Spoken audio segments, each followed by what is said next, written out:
خدا نخواستہ معلوم رہنا چاہتے ہیں تو خاموش رہیں، اگر چاہتے ہیں کہ میرے نصیبوں میں میرے نصیب جاگیں اور گنبد خضرا کی وہ عظیم رحمتیں میرے نصیبوں میں ہوں تو با آواز بلند ایک مرتبہ پھر درود پاک پڑھیں۔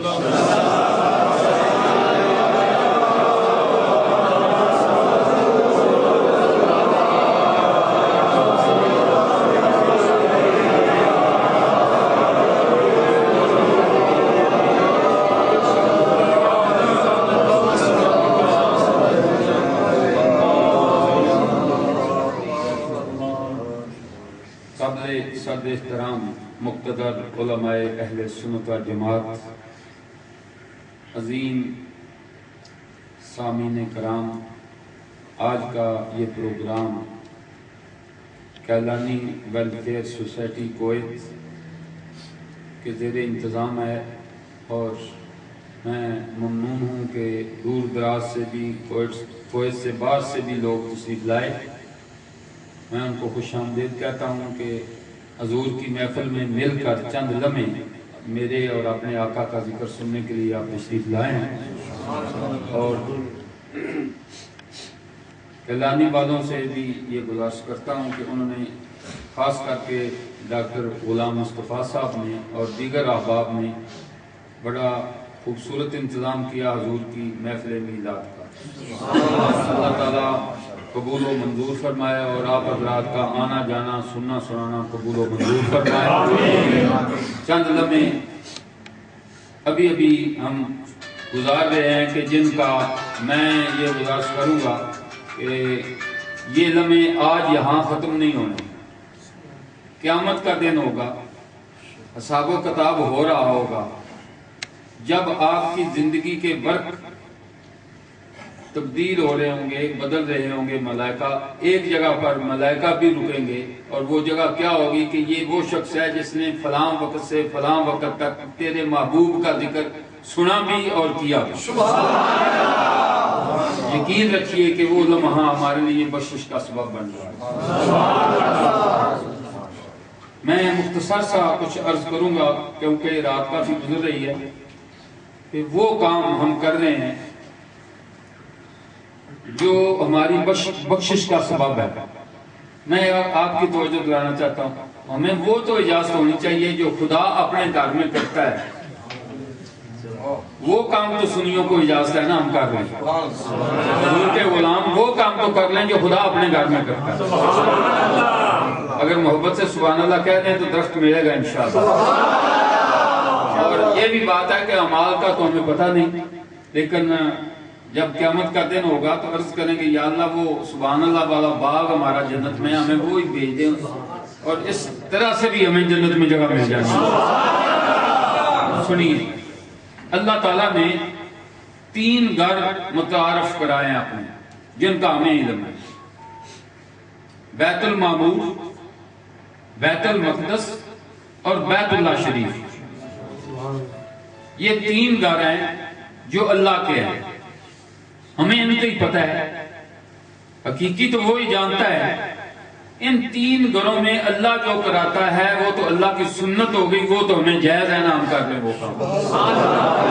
میرا آج کا موضوع یہ ہے کہ جو اللہ کرتا ہے وہ ہم کو کر لینے دے، حضور کے غلاموں کو کر لینے دے۔ پہلا گھر ہے بیت المعمور، جس طرح ہمارے لیے بیت اللہ شریف قبلہ شریف ہے، ملائکہ کے لیے وہ قبلہ ہے، وہاں عبادت کرتے ہیں، ملائکہ آتے ہیں، اور اس مسجد کا خطیب جو ہے وہ حضرت جبریل علیہ السلام ہے۔ جو بات خطیب کے تو وہ بات جو ہے مقتدی جو ہیں وہ مان لیتے ہیں کہ ہمارے امام صاحب نے یہ بات کی ہے۔ جبریل سے نہ پوچھ لیں آپ، اے جبریل آپ کس کا ذکر کرتے ہو؟ مسجد کا امامت تو اللہ تعالیٰ نے تمہیں عطا فرما دی، شیطان کو نکال دیا، جبریل تمہیں مقرر کیا، کس انداز سے یہ ڈیوٹی لگی؟ تو جبریل نے کہا مجھے وہ لمحات بھول نہیں رہے کہ والضحیٰ کے چہرے والے کی بارگاہ مقدس میں تھا، ہاتھ باندھے ہوئے تھے اور عرض کر رہا تھا یا رسول اللہ صلی اللہ علیہ وسلم، آقا مجھے اپنا مدح سرائی کے لیے 2-4 منٹ ٹائم دے دیجئے۔ تو آپ فرماتے ہیں جبریل آگے بھی جب میرا حسان مجھ پر نعت پڑھتا ہے تم اس کے ساتھ آ جاتے ہو، اکیلے کیوں پڑھنا چاہتے ہو؟ تو جبریل نے عرض کی آقا میرا یہ دل چاہتا ہے کہ قیامت کے روز جب آپ کے ثناخانوں کو آواز پڑے جبریل بھی حاضر ہو جائے، اس میں جبریل بھی آئے۔ کیا تعریف کرنا چاہتے؟ عرض کی کسی نے محدود مدینہ شریف تک، کسی نے مکہ شریف تک، کسی نے زندگی کے لمحات تک، کسی نے کسی جگہ تک، لیکن میں جبریل ہوں۔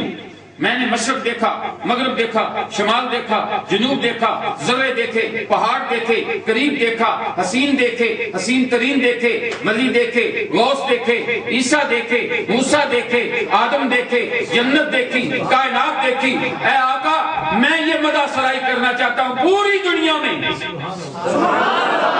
حضور آپ جیسا مجھے نظر کوئی نہیں۔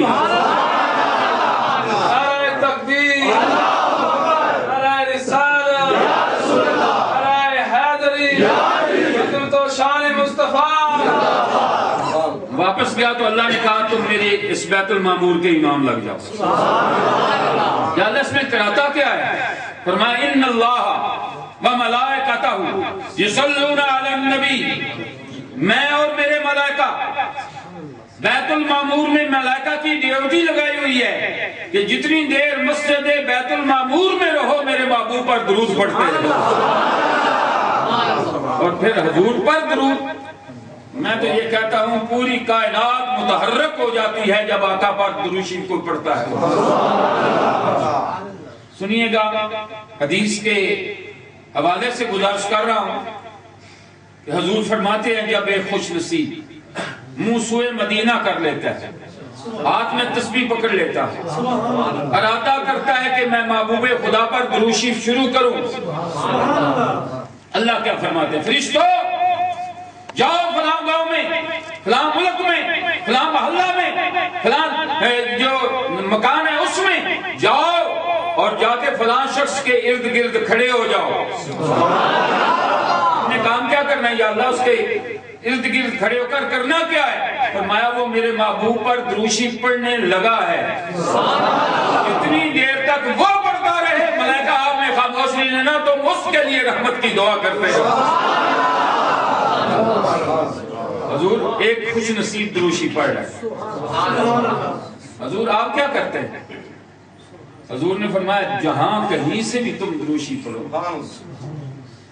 بلغنی حیث ما کنتم، میں ان کانوں سے تمہاری آواز بھی سنتا ہوں اور جواب بھی ادا کرتا ہوں۔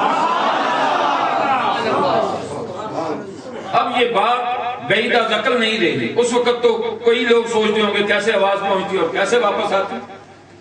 اب یہ بات ختم ہو گئی، آپ کے پاس موبائل ہیں، دنیا کے کسی کونے میں اپنے دوست، اپنے بھائی، اپنے عزیز کو کریں، آواز آ رہی ہوتی ہے، آواز جا رہی ہوتی ہے، آپ سن رہے ہوتے ہیں، جواب دے رہے ہوتے ہیں۔ اگر دنیا کا ایک آلہ آواز سن کر جواب دے سکتا ہے، دلا سکتا ہے، تو مجھے یہ کہنے دو جس کے صدقے پوری کائنات بنی ہے وہ سماعت بھی کر سکتے ہیں، دعا بھی عطا کر سکتے ہیں۔